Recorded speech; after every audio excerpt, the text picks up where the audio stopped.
welcome to the hosts of Alternate Ending. Aliens abducted my parents, and now I feel kind of left out. I had a chance to watch it the other night. I feel a little bit bad that sometimes you get films that maybe are family friendly and you can watch with your family, and I'm not really sure what the rules are on those. So had I had the courage to ask, I should have had my kiddos join, because this is absolutely a film that's meant to be celebrated for kids and kids at heart like myself. Growing up in the 80s, I love movies like E.T., Flight of the Navigator, The Explorers, and you're not seeing as many of those types of films that like just very wholesome and tell a great story about characters, but then have this sci-fi element to it. So I really enjoyed it, and just wanted to congratulate you both on having the film debuting at Sundance. That's awesome, Rob. Thank you so much. You nailed it. I feel like everything you just said was like, we want to make a movie like this, and you just went like, yep. Well, for folks who might not be familiar with it, I don't know if you have a quick kind of rundown of what the story is, and I don't know if that's more to you, Austin, as the writer. I mean, we worked on it, together. I mean, I was the one that, put the words on the paper, but Jake was the one that executed it. But I mean, the quickest way to describe the story is probably to tell you the title, which is Aliens Abducted My Parents, and Now I Feel Kind of Left Out. It's about this boy who believes that he saw his parents get abducted by aliens, and he's not even mad about it. He's kind of bummed that they didn't take him with them. And our story kind of picks up when this girl, Itzy, moves into this small town and then meets the now teenage boy whose name is Calvin. And they kind of get to know each other while she tries to figure out how she can get back to the big city, and if, what happened to Calvin really did actually happen. Perfect. And I have Calvin, and I'm joining Calvin and Itzy here on this beautiful landscape. And you mentioned the execution of the story. So, I'm really interested to understand the background of how you all got together and got here to Sundance. Just based on your filmographies and background, Austin, you have a directing background as well too, and then Jake, you've come up you've worked your way up from PA to second AD, UPMing, and now directing as well. How did this project come together? Because based on how it looks, just kind of trying to read the tea leaves, is this just calling in favors with friends and family? You all wanted to make a project together, and you called in all your favors with your fellow crew, or how did this all happen? Yeah, I think partially that. I guess a friend of mine, Jeremy Prusso, and I, who's also a producer and the DP of the movie, he and I put together a pitch to an investor to give us money to make some movies. And it never really works like this, but we put this pitch together, and the investor was like, I don't know, this feels very risky. He had never worked in film before, and we were like, it is, and you will lose all your money, probably. And he's like, that is very honest. I like that. That's the most honest answer I've ever had. So he wired us the money immediately, but we didn't have any scripts yet. And so we were like, okay, Austin has been a screenwriter for a long time now and writes amazing scripts. And so he was my literal first call to be like, buddy, I want a movie that's in this genre. I want it to be like Spielbergian, like Amblin, like, J.J. Abrams style, The Goonies, that kind of movie. And he's like, I got nothing. Sorry, man. He's like, if I think of something, I'll let you know. And then cut to a few months later, he's like, hey, what about Aliens Abducted My Parents, and Now I Feel Kind of Left Out? That's like how he pitched it. And I was like, yes, that is perfect. But didn't even really need to hear the rest of it to know that it was like, yeah, that is the perfect movie for us. Well, kudos to both of you for finding someone to bet on you. I mean, you're, going through your background and things like that. It's, starting from below the line, those are, these are the folks who actually make the movie. And if anybody's going to make the movie happen, it's going to be folks who have that kind of a background. And again, surrounding yourselves with people that you trust to go into it, and with the guardrails of whatever the amount was that was wired. I think you all made like an amazing use of whatever your budget was. Just really fun special effects and things like that. And ways to show and not tell, but kind of still keeping it budget friendly, without not simplifying the experience too much. No, that's awesome. I appreciate you saying that. And that was kind of like the idea when in talking to Austin, when he was pitching the idea, I was like, also keep in mind, dude, we have this amount of time to be able to shoot it. We can only have this amount of actors. And Austin really like, because he comes from production as well. That's how we met. He was a production coordinator and I was the second AD on a Nickelodeon pilot. And so we both understood that world and he knew like, okay, the more of this I put in, and you know that as a screenwriter, but he really knew like this means this in dollar amounts. So I need to make sure we keep it to this. And we even went through afterwards and cut characters and condensed locations. But really that was the idea. It's like, let's take this really fun story and then make sure that it fits within the amount of money we have. And like you mentioned, like the favors and stuff, we definitely have a crew that we use a lot here in Utah that are like, you know, the A team and work on everything. But when we're doing things, they're very cool to be like, yeah, that sounds super fun. And we were able to take advantage of a lot of those relationships. You've already, been able to navigate uncharted territory by getting money like sight unseen, which is amazing. Again, folks really trusting in your work and your craftsmanship, but knowing that, hey, I don't even know what this idea is, but I'm going to, give it to you because I trust you all as creatives to deliver. And then you start bringing the story together. At what point did you get this, wonderful crew cast that you have kind of assembled here as well? Austin, I feel like I've been talking a lot. You have been talking a lot, but you've been saying good things. I mean, the thing casting the movie, it was. I mean, we had the script finished before we had even one person, in mind for it, and then it was really after we were happy with the script. It was kind of like, okay, who's our Itzy, who's our Calvin, and then.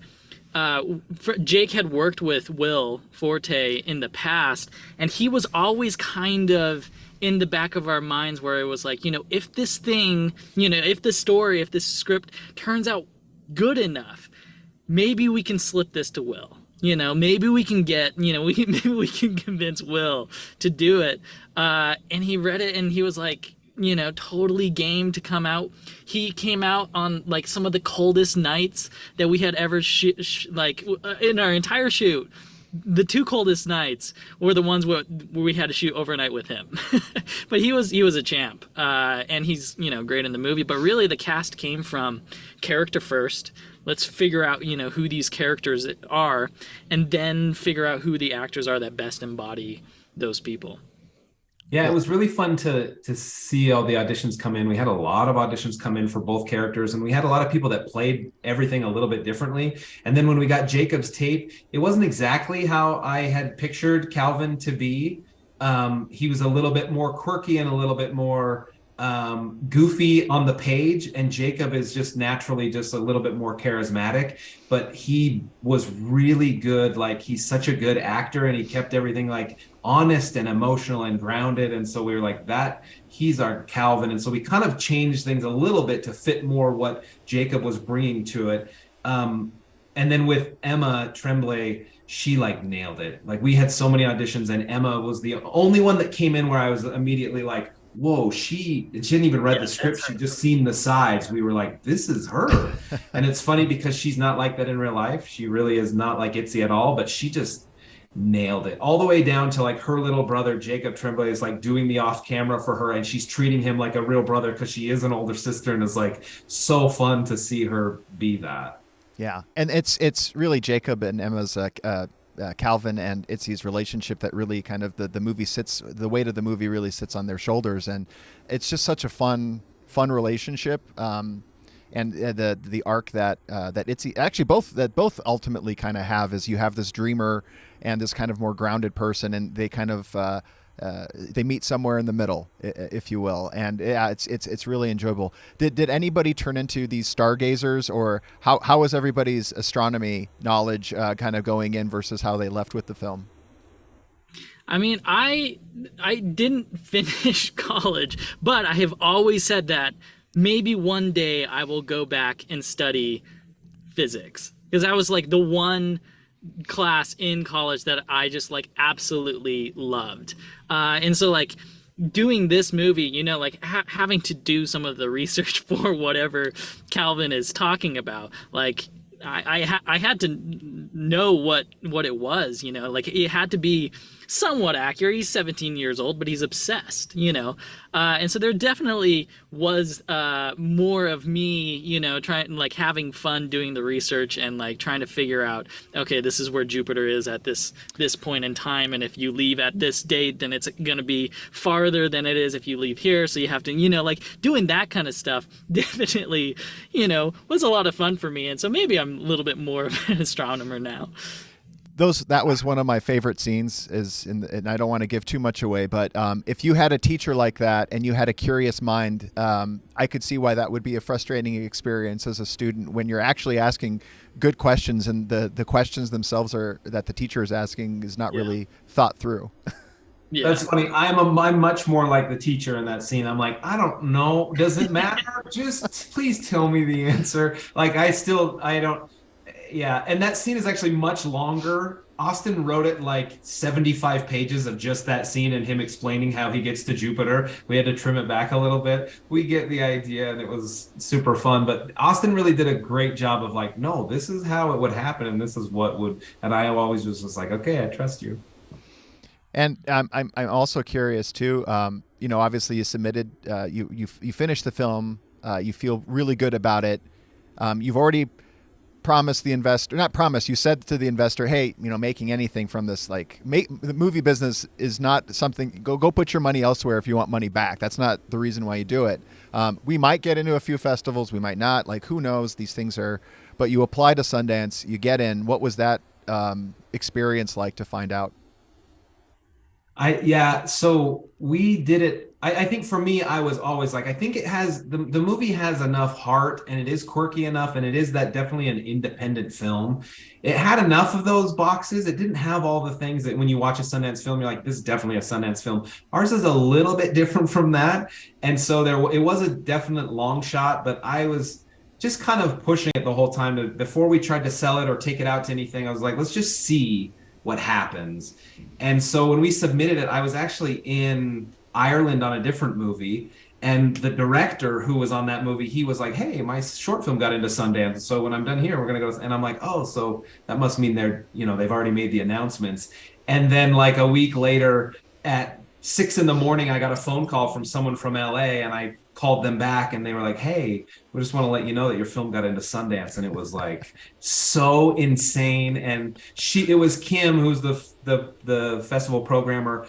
I'm like, it's midnight for you. And she's like, I know, but this was so fun. The movie was so charming. I just wanted to tell you in person. And she was really rad to like take my call that late. And then I called Austin, and Austin would not answer the phone, even though I called like 8 times. Because it was midnight. It was midnight. I was literally in bed, heard my phone buzzing next to me. I look at it and I'm like, Jake, I'm not answering the phone right now. So I like sent him to voicemail. He calls again.